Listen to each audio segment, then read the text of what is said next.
Bonjour Caroline, Bonjour Asna. j'espère que toi tu vas bien.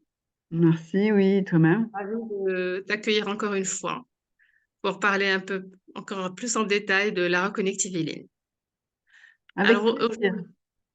ouais, en tout cas, c'est toujours dans le cadre de la formation qui aura lieu à Rabat, Srerat, le 8, 9, 10, 11 juin, sur la reconnectivité et la reconnexion. J'aimerais bien, Caroline, que tu nous en parles un peu des recherches scientifiques justement qui ont été menées sur la reconnectivité sur les praticiens de cette modalité énergétique, mais aussi sur ceux qui reçoivent le soin. D'accord. Bon. Alors, ce qui s'est passé, c'est que Eric Pearl, le fondateur de Reconnective Healing et de la reconnexion, donc c'était un chiropracteur en Californie et il avait une très bonne clientèle. Mais un jour, il a été inspiré pour éloigner ses mains de ses patients et à écouter comme ça ce qu'il se passait simplement avec ses mains. Et les résultats ont été beaucoup plus importants que lorsqu'il avait les mains sur ses patients et qu'il faisait la chiropraxie. Donc, en fait, la nouvelle s'est étendue et s'est étendue jusqu'à effectivement un certain nombre de chercheurs qui essaient de comprendre pourquoi il y avait de telles transformations en fait chez ses clients, chez ses patients, puisqu'il était chiropracteur, docteur en chiropraxie. Et effectivement, dans ces chercheurs, il y avait notamment le docteur Gary Schwartz, qui était directeur, ou qui peut-être l'est toujours d'ailleurs, directeur en Arizona du laboratoire pour les progrès de la conscience et de la santé dans l'université d'Arizona. Et donc, cet homme a fait venir dans son laboratoire Eric Pearl et puis aussi des praticiens pour voir un petit peu comment ça se passait. Ce qu'il avait déjà l'habitude de faire avec d'autres modalités. Donc, c'était vraiment son sujet, c'était de voir qu'est-ce qui se passe pendant les séances comme ça, soit avec le Reiki, soit avec le Qigong, enfin voilà, différentes modalités. Donc là, il a invité le docteur Pearl avec d'autres praticiens de Reconnective Healing et il a mis en récepteur des volontaires, donc ils ne connaissaient pas du tout ces modalités. Ce qu'il a pu constater, donc, c'est d'abord que 83% des récepteurs avaient bien remarqué qu'il se passait quelque chose d'inhabituel pour eux. Et donc, les yeux bandés, ils ressentaient quelque chose. Ensuite, ils ont remarqué que la nature de ce qui était qui se passait, c'était de l'électromagnétisme. Voilà. Donc, ils, en mettant des électrodes, et c'est ce qu'ils ont constaté, que c'était de nature électromagnétique, mais d'une manière inhabituelle en termes de, de quantité, de valeur. Ensuite, ils ont fait des électrocardiogrammes et des électroencéphalogrammes sur la tête et le cœur des deux, c'est-à-dire des émetteurs et des récepteurs. Et ils se sont rendus compte que les ondes des électrocardiogrammes des émetteurs, en fait, euh, s'harmonisaient, se superposaient presque avec celles des électroencéphalogrammes des récepteurs. Donc ça, alors qu'il n'y a pas il y a pas de contact. Hein. Et aussi, ça c'était à 100%, c'est-à-dire c'est arrivé sur toutes les personnes qui ont fait l'expérience, aussi bien sur ceux qui, au démarrage, n'avaient pas ressenti, euh, euh, qu'il y avait des personnes qui faisaient quelque chose de particulier sur eux, hein, puisqu'on n'avait que 83% des personnes qui avaient remarqué qu'il se passait quelque chose de différent. Ça veut dire que, en fait, pour que ça se passe, pour qu'il se passe quelque chose, en fait, il n'y a pas besoin d'y croire.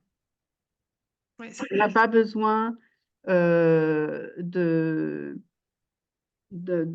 pensée particulière. On n'a pas besoin d'avoir la foi ou quoi ou qu'est-ce. D'accord? Ça se fait. Même si on ne ressent pas, ça se fait. Donc ça, c'était hyper intéressant. Ce même Gary Schwartz, il a fait d'autres expériences. Je continue? oui, Oui. Donc ça, c'est vraiment un point qui est très, très important, hein, c'est qu'il n'y a pas besoin d'y croire. non, Et voilà, donc ça, c'est vraiment important. Ce même Gary Schwartz, il a fait d'autres expériences euh, sur les personnes qui ont assisté aux formations. Donc là, nous, on propose une formation à Rabat. Qu'est-ce qui va se passer pour ces personnes qui vont venir, en fait, faire une formation? Hein, et donc, lui, il a fait l'expérience sur plusieurs formations. Hein, pour que ce soit scientifique, il faut qu'il y ait plusieurs expériences qui soient faites. Et il est allé dans plusieurs formations pour répéter l'expérience. Et ce qui est spectaculaire, c'est que tous les participants, en fait, ressortent de la formation avec une capacité électromagnétique étendue, beaucoup plus large qu'elle ne l'était avant. C'est-à-dire que même les guérisseurs qui viennent faire la formation, en fait, ils vont étendre leur capacité. Même ceux qui sont maîtres Reiki, ils vont étendre leur capacité. En fait, et celui qui n'a pas du tout d'expérience, il va de toute manière aussi étendre sa capacité. Donc ça, c'est remarquable et c'est très important. Et c'est pour ça, d'ailleurs, je pense que on a un certain nombre d'enseignants maîtres Reiki qui viennent se former régulièrement dans nos formations. C'est que leur capacité, en fait, croît. Donc, ça, c'est vraiment important. Et voilà, donc ça, c'est une chose. Et puis ensuite, on a d'autres expériences. Gary Schwartz, il a travaillé aussi avec d'autres personnes physiciennes, des docteurs qui font un travail expérimental en laboratoire avec dans plusieurs modalités en fait énergétiques et notamment sur des expériences euh, sur la capacité à transformer au niveau physique. Il peut y avoir des transformations? C'est souvent une question qu'on nous pose, mais est-ce que pour de vrai, ça change des choses au niveau physique, par exemple? Donc, ça, c'est quand même une question qu'on nous pose souvent. Et à savoir vraiment que nous ne sommes pas des guérisseurs et nous ne sommes pas non plus des... Nous ne faisons rien, en fait. Ceux qui apprennent, ceux qui sont praticiens, ils ne sont pas des guérisseurs dans le sens où ils feraient quelque chose. Par contre, ce qu'ils font, ils mettent leur présence permet à l'intelligence de vie de travailler sur la personne de manière plus directe. ouais, Directe, voilà. On appelle ça des catalyseurs, ouais, c'est-à-dire que on est présent, ça facilite la relation entre la personne et cette intelligence de vie, mais on n'intervient pas nous-mêmes. C'est-à-dire que notre intention n'a aucun pouvoir, on n'a pas de pouvoir. Voilà. Donc, si vous cherchez à avoir beaucoup de pouvoir, ce n'est pas la bonne adresse. Si vous cherchez à vous émerveiller de la beauté de la vie, c'est la bonne adresse. ouais, c'est ça. C'est vraiment important de rester à notre place, de simples humains qui, qui avons la capacité de, d'être témoins de magnifiques transformations. Voilà, c'est ce que va vous apporter les formations de Reconnective Healing. Alors, donc Gary Schwartz, par exemple, il a travaillé avec une autre scientifique qui s'appelle Anne Linda Baldwin. Cette femme, elle est aussi docteur et- et elle travaille avec lui éventuellement. Et ensemble, ils ont fait une expérience avec des personnes qui ont des épaules qu'on appelle gelées. C'est-à-dire que malgré toutes les thérapies, ça a du mal à passer. Et donc, on appelle ça, ce symptôme, le nom du diagnostic, c'est souvent épaule gelée. Donc, une très grosse difficulté à des épaules. Donc, ils ont fait deux groupes. Ils ont fait un groupe témoin et un groupe de personnes qui étaient avec des praticiens. Et donc, le groupe témoin, en fait, il a suivi une thérapie avec ce qui était préconisé d'habitude, c'est-à-dire médicaments et puis thérapie manuelle. Et puis, les autres, ils ont suivi des séances de reconnective healing. On ne peut pas appeler ça des thérapies. Nous ne sommes pas des thérapeutes, justement. D'accord. D'accord.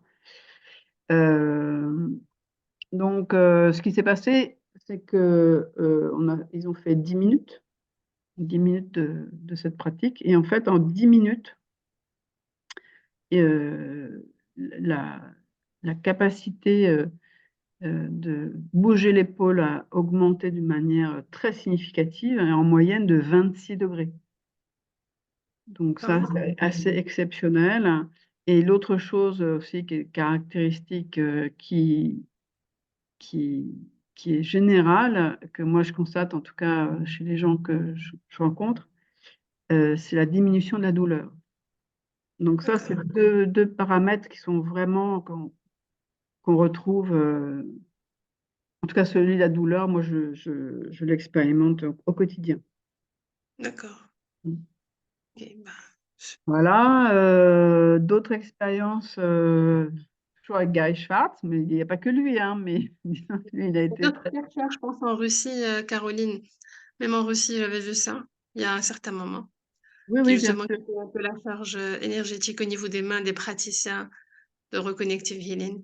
tout à fait. On pourra faire une autre vidéo sur ce sujet, parce que je pense Exactement, que, c'est ça. parce que ça fait déjà beaucoup d'informations. Mais Oui, voilà, en tout cas, par rapport à Gary Schwartz, on va finir avec lui. On va dire que c'est une vidéo pour Gary Schwartz. ça, exactement. Mais bon, on ne peut pas mettre toutes les personnes qui ont fait des expériences scientifiques. Mais en ce qui le concerne, il y a une autre expérience intéressante avec la lumière. En fait, il a travaillé avec des plantes et donc deux types enfin, un même type de plante, même type de feuilles. Et puis, il y avait un groupe témoin de feuilles et un groupe sur lequel il y a eu du reconnective healing. Et donc, le groupe de feuilles témoins, en fait, une feuille, quand on la retire de son arbre ou de sa plante, elle ne saigne pas. Mais la manière de saigner, on pourrait dire, c'est la disparition de la lumière au fur et à mesure. Oui, On pourrait dire que c'est ça par rapport à la plante. Euh, et donc, ce qu'il a fait, c'est que il a fait des expériences de séances avec du Reiki, avec des feuilles. Et alors, on s'est aperçu avec le Reiki que il y a une forte augmentation de la lumière qui revient, enfin, qui est vraiment active, et puis qui est rapide, et puis ensuite une décroissance de la lumière rapide également derrière. Ensuite, il a essayé avec du Qigong, et avec le Qigong, il s'est rendu compte qu'il y avait une augmentation de la lumière, mais qui était plus progressive qu'avec le Reiki. Et derrière, une descente assez progressive aussi, qui durait un petit peu plus longtemps qu'avec le Reiki.